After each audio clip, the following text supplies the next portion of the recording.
once you do a handshake with Palantir and you see what they can do, everybody wants to get involved, and everybody's like, let's get in business together, and let's take this out. Let's take this out and bring it across the globe. Let's dominate. Hey everybody, welcome to my channel, The Bliss Life. Today I am going to be talking to you about some brand new hot off the press news right from Korea about Hyundai Heavy Industries and their deal with the special US firm for data platform. So let's get right into it. Actually, before we do, I do want to thank everybody.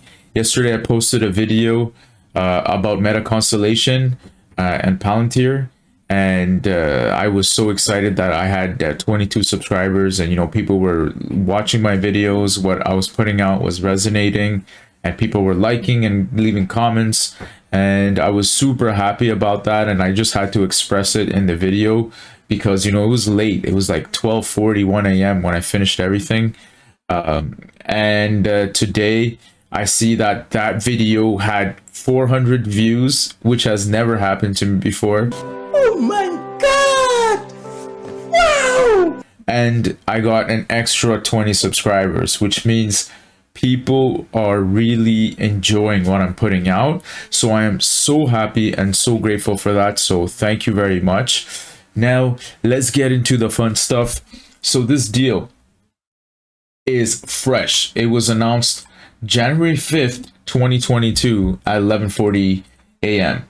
Right now, I mean, you can't see it, but it's still the 4th of January and it's 11:24 p.m. So it happened in Korea already about an hour ago, and it's been made public now. So Hyundai Heavy Industries Group, the world's biggest shipbuilder by sales, said Wednesday it has signed a pact with the US data analytics firm for the big data platform business.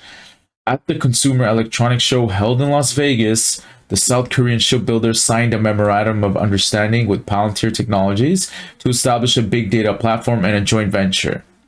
Obviously, the Las Vegas show, there's a lot of things happening, but as you can see, there's also some big deals that are going on. And it's pretty cool that Palantir was able to sign a deal with Hyundai Heavy in Vegas. And although it's a memorandum of understanding, I think it does have some weight to it, because what you see in the following paragraph really clarifies or really highlights how the Hyundai Heavy looks at Palantir and how they consider Palantir to be a valuable software.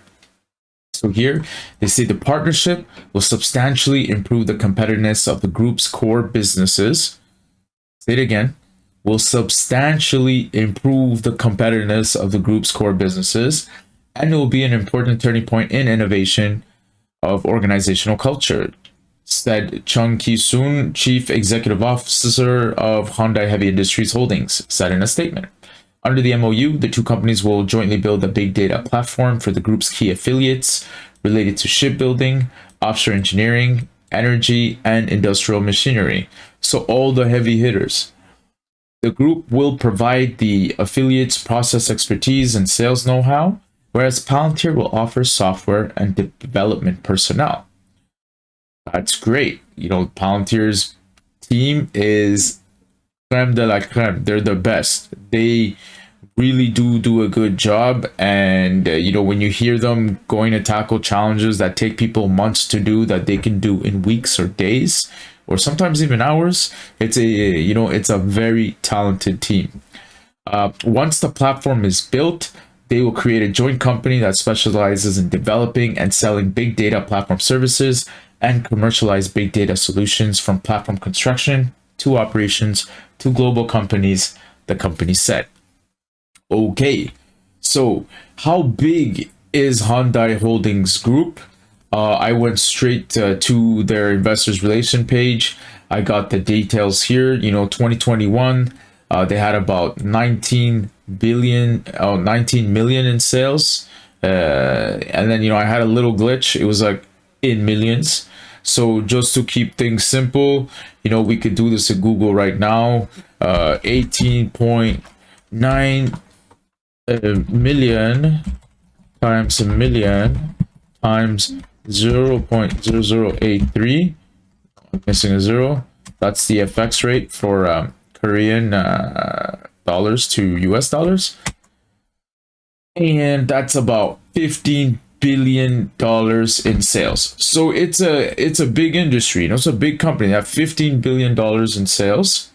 If we look at their asset base, they have 26 billion, so 26.5, and I did the same thing, 26.5 million times million times 0.0083, and you get your number of $21 billion. So they have a $21 billion asset base, and they have 15 billion in sales. So if we do look at their revenues or their performance, you could kind of see that the company needs to be competitive. They used to have 27 million before, 26 million, and now they dropped to 18.9. So sales have been declining. Obviously, COVID existed for the last 2 years. It's killed the game for a lot of companies. So I can see that also being a reason. But now, if you want to have that edge, if you want your company to be on top, you have to do all that you can to get that edge. And that's what they said here. The partnership will substantially improve the competitiveness of the group's core businesses. Huge. Now, I started having a little bit of a backflash, a flashback, and I found the article. This article was written on the 9th of December, and I did a video about it at the very beginning of my YouTube journey. But in here, they say Hyundai Heavy Industries unloaded some of its stakes in Hyundai Oilbank to Palantir Technologies. The amount of stock sold to the US company was 20 million. So, in December, they signed a deal to buy Hyundai Oilbank, 20 million.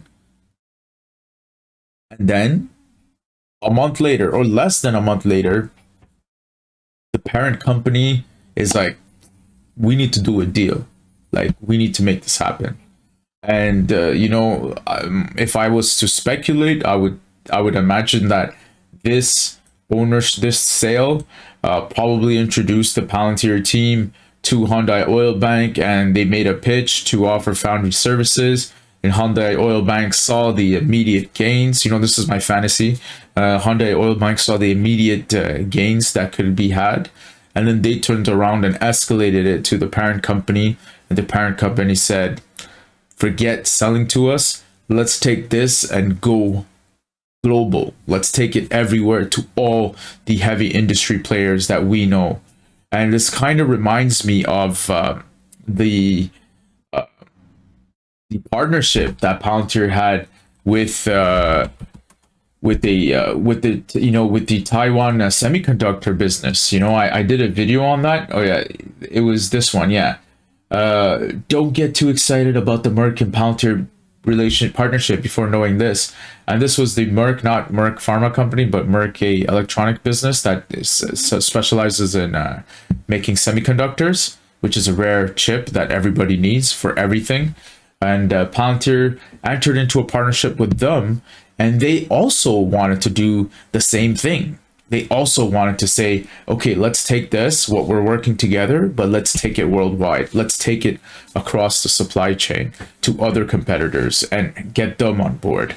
So as you can see, Palantir is super sticky, super sticky. Like once you get, once you do a handshake with Palantir and you see what they can do, everybody wants to get involved, and everybody's like, let's get in business together, and let's take this out. Let's take this out and bring it across the globe. Let's dominate. So this is why I invest in Palantir. So if you're the type of person, at the end of the day, you see the share price and you're like don't sweat it. Be like me. I have a huge position in Palantir and I'm not stressed. I'm up to date with everything.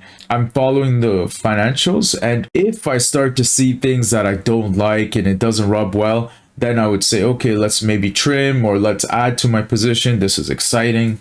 You know, day traders, there's a lot of professionals out there, and you know, good for you, but I don't really care for the daily price action. So that's it for me. You know, it's a really short video. I just wanted to put this out there. So you know, I just want to say thank you to everybody who subscribed to my channel, who are leaving comments, asking questions, hitting the like button. It means so much to me. So let's stay in touch. Let's keep talking, and I'll see you on the next one. Thank you.